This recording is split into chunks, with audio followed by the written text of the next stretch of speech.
Dans le temps d'entendre le gouvernement sur ce dossier-là, c'est à lui de nous dire comment il voit la suite de la mobilité. Notre vision à nous est claire, nos capacités de livrer sont claires, nos moyens choisis sont clairs, ils sont rigoureux, ils sont crédibles, ils sont réels. Maintenant, la balle est dans le camp du gouvernement. Le maire de Québec va rencontrer le premier ministre François Legault bientôt pour lui présenter son plan B pour le projet de tramway. Un plan B, on le rappelle, qui est chiffré à 8,4 milliards de dollars.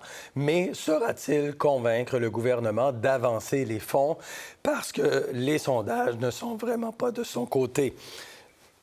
Mais ma voix non plus n'est pas de mon côté. Alors, allons voir tout de suite les tableaux. 30 des personnes interrogées sont toujours favorables, selon le dernier sondage Somme Le Soleil. 65 sont défavorables, un bond de 11 points depuis le dernier coup de sonde effectué en octobre. 59 de la population réclame maintenant un référendum sur le tramway. Karima, vos commentaires d'abord sur cette situation bien particulière à Québec. Très particulier, en effet, parce qu'on a l'impression que d'un point de vue politique, pour François Legault, le tramway, finalement, c'est peut-être pas si payant que ça. Hein? Parce que le tramway, pour plusieurs, c'est perçu comme un espèce de projet de bobo pour les gens qui auront les moyens de s'acheter un beau condo au centre-ville de Québec ou pour des étudiants ou pour les touristes. Mais il y a plusieurs, donc quand on regarde effectivement le sondage, à peu près 30 maintenant qui sont favorables, bien, on se dit, c'est sûr qu'en termes d'acceptabilité sociale, il y a un problème. Et donc, d'un point de vue politique, pas nécessairement super payant pour François Legault et la CAQ. On n'a peut-être pas envie, justement, de pousser tellement sur ce projet-là. Alors, on a l'impression, par ailleurs, que c'est un projet qui est aimé, même, je dirais, des fois, de côté médiatique, côté Montréal ou ailleurs, alors qu'un projet comme le troisième lien était pas très, très aimé à l'extérieur, mais la population locale autour avait plutôt envie d'un projet comme celui-là, mais il y a eu le principe de réalité, l'argent, l'aspect aussi écologique. On voyait finalement que ça n'avait pas de sens avec les études. Donc, vous voyez dans quelle situation se retrouve un peu aussi le gouvernement. Alors, M. Marchand n'a pas tort en disant que finalement, ça va être vraiment dans la cour de François Legault et de la CAQ. Est-ce que Bruno Marchand doit laisser tomber ce projet? Est-ce que François Legault ne doit pas aller de l'avant? Maxime? Moi, je pense que dans ce dossier-là, c'est absolument urgent de respirer par le nez. D'abord parce qu'on a dépensé 500 millions déjà d'études qui nous ont dit un certain nombre de choses, qui nous ont dit que si on fait rien, on est dans le trouble parce que d'ici 15 ans, il y a 100 000 déplacements de plus, qui nous dit qu'un métro va coûter une fortune de plus, puis qui nous dit que ça ne sera pas non plus des autobus parce qu'ils vont s'auto-congestionner très rapidement. C'est déjà à peu près saturé. Donc, respirons par le nez, là, parce que ce qui nous reste, c'est un projet de tramway. Est-ce que c'est le bon, le projet lui-même? Est-ce qu'il peut être amélioré? Moi, je pense que c'est important qu'on jette pas ce projet-là au vidange trop vite parce que l'alternative... Moi, c'est ça que j'aurais fait dans le sondage. J'aurais dit, voulez-vous rien? Un métro qui va coûter plus cher ou des autobus autocongestionnés? Je pense que le tramway aurait scoré un peu mieux si on avait fait ça. Parce que c'est ça, la réalité. Les alternatives, on n'a pas des tonnes. Jacinthe Ève. Bien, c'est étrange comment on regarde la démographie et les projections démographiques pour justifier un projet de tramway, mais on ne le fait pas lorsqu'il s'agit de remplacer des ponts vieillissants et d'envisager un troisième lien. Donc, la démographie ou les projections démographiques servent pour certains projets, pas pour d'autres. Il reste que dans le cas du projet du tramway, il y a un consortium d'entreprises qui a évalué le projet à 12-13 milliards de dollars et qui s'est retiré, qui n'a même pas poursuivi dans ce dossier-là. Et là, la Ville de Québec prend la balle au bond et dit, bien, de toute façon, on va devenir gestionnaire de ce projet-là pour 4 à 5 milliards de dollars de moins. On va être capable, nous, comme municipalité, comme ville, d'être gestionnaire d'un projet.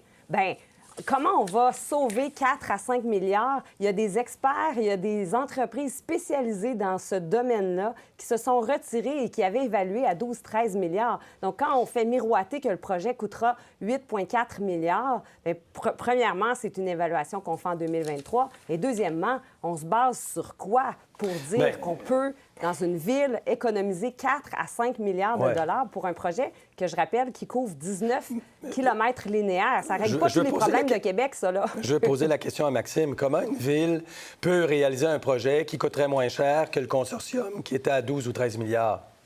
Parce que la ville ne veut pas faire de profit. Parce que la ville va le couper en morceaux pour augmenter la concurrence pour chacun des morceaux.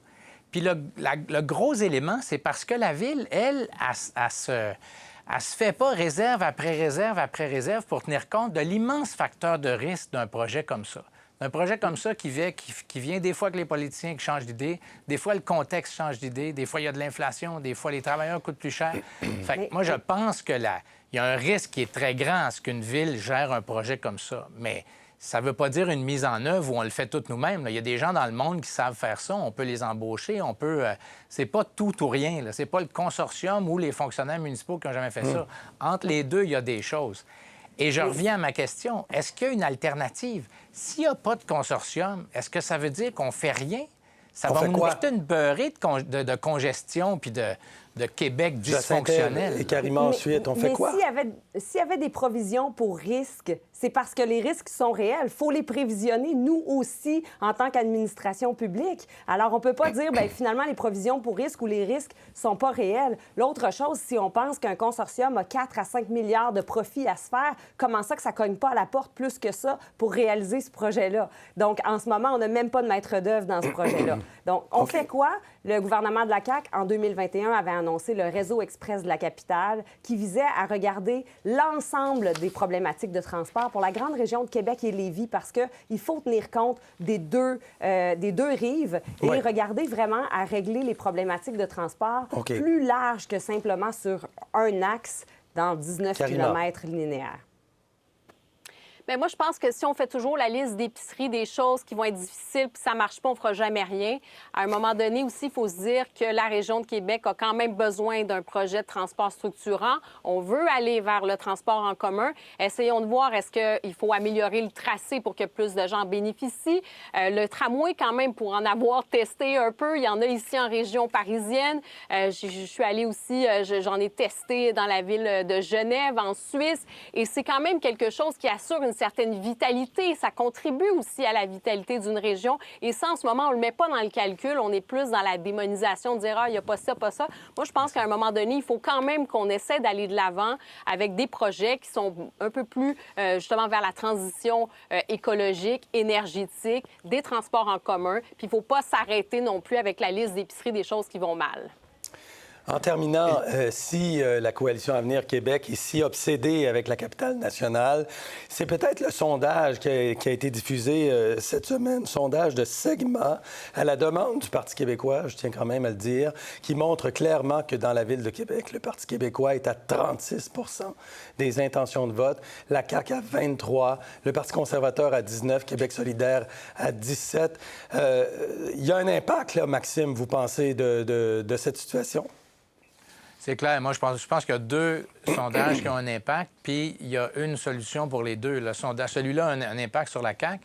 Il y a celui qui dit aussi qu'il y a une grande portion des gens de Québec qui ne sont pas d'accord.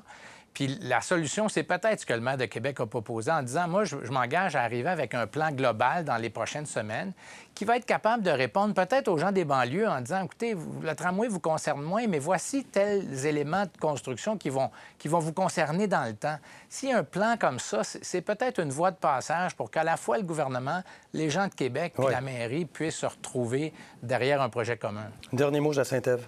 Bien, on promet des phases 2, des phases 3 dans 15 puis dans 20 ans. C'est pas ça qui est nécessaire. On devrait regarder le rapport du BAP et reprendre chacun des éléments puis bonifier le projet, l'améliorer tout simplement.